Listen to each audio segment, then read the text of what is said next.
Hi everyone, my name is Elvia Rodriguez. Well, here's my final program reflection and my academic journey. It's very interesting to look back at one of the first assignments for the program was creating an introduction video about myself and completing that and trying to upload a YouTube video. And here I am doing the same thing for the last assignment as well. I'm glad I finally know how to master that, so that's good. So prior to starting the program, I had been out of school for a little over 9 years before I started the master's program. I had never completed an online class before, but I knew that it was going to be extremely difficult. However, it's the only option that I had with family and work at the time. So there's a lot of things that I can look back at. I started the program 3 years ago while I was 35 weeks pregnant with my second son.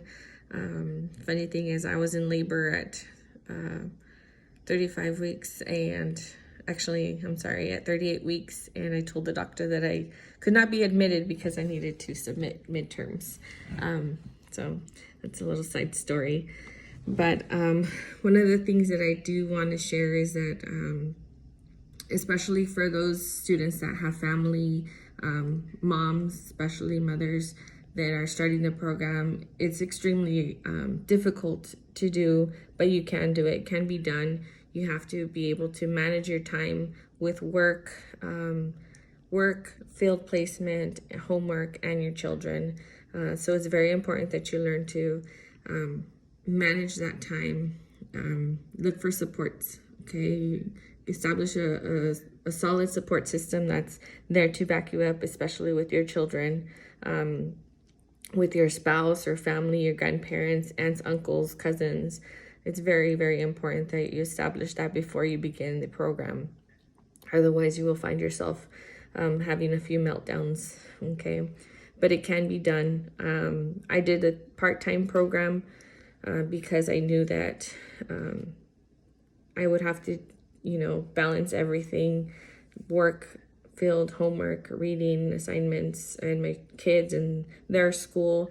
And then on top of that, a pandemic that's hit us as well. But either way, we're able to do it. So just be prepared and just, plan ahead of time and, let others know that you're trying to do this so they can support you as well. Okay, because burnout can happen. It's important to self-care as well as a parent. It's very important that you learn how to manage that time to provide that self-care for you and your family as well, because they will get tired of you being stuck in front of the computer 20 hours a week. Okay. When I first started the program, I'm going to be honest, I didn't really know much of what to expect or what social work responsibilities were, or didn't know very much about the code of ethics or things like that. So I did learn quite a lot of information regarding the National Association of Social Work and its code of ethics, the theories that are, that inform social work practices, all the interventions, whether it's micro, meso, and macro levels of intervention to address and advocate, to help address the needs, of vulnerable populations. Okay. Let's see. Additionally, completing my field placement gave me that hands-on experience that's very valuable. That it is a lot of hours. However, it's very important that we were able to complete those and get that hands-on experience, in 2 different settings as well. My first field placement I completed at a juvenile justice campus, which was really great. I got to experience, teenagers finding that resiliency within themselves and learning how to make those positive changes and how to link them into obtaining that support and becoming independent as they age out of the juvenile justice system. As well as my second placement was at a foster care agency and learning how to work with foster parents, foster families, and foster youth. Okay, so learning how to give them the transition that they need, working different levels of whether it's micro, meso, and macro. And that's actually happened to be part of my portfolio, as well as, working at the micro level of individual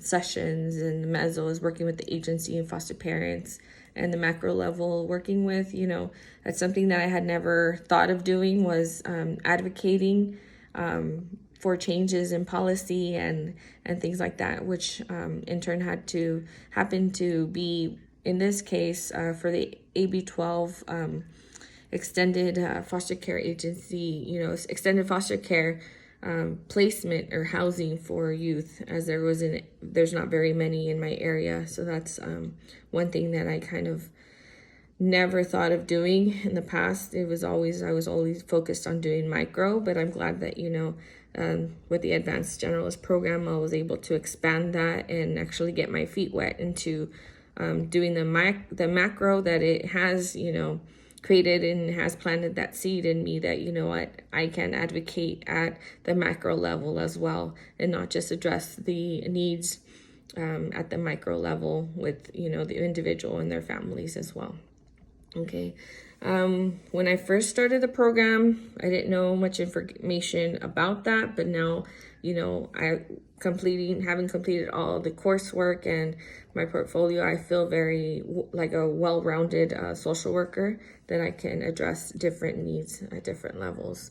Some of the recommendations to learn, for students coming in, is being able to manage your time, finding that balance between life and school and work. Okay, especially if you're working, it's difficult to, find that, the time to do things, and making time.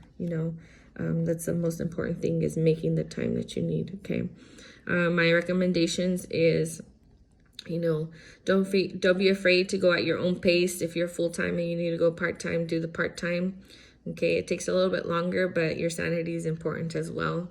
Additionally, look at Canvas regularly, reading at your readings, any emails that come through. Look at the rubrics. I would always go off of the rubrics to complete my assignments, and look at the Q&As as well. Those are really important. Let's see, what other things? I would actually do your research as well prior to applying for the program. Unfortunately, one of the things that, had I known in the past, maybe I would have applied for a different program. However, I do want to work at a school. So in the future, I plan to attain my PPS credential, which is needed here in California to do counseling at a school. So I would have liked to have done, or would have liked that Arizona would have provided that PPS credential so I can take them concurrently. But unfortunately, that's not the case. So I have to do an additional internship and complete my PPS. I wish that Arizona had that program available concurrently, but it's not. So, but it's not going to stop me. I'm going to keep going. Okay. Let's see. Additionally, actually, I could have graduated last semester. However, there was an issue with, I didn't know I could take elective classes during the summer to meet the requirements for financial aid. So I would ask my advisor, more questions when anything does come up or anything like that. But overall, I'm happy that I have completed my MSW program online, and I have grown and learned so much information. And I'm just been able to feel like a well-rounded social worker, and a best of luck to everyone. And I'm really glad that I'm done. And here's to social workers. Bye.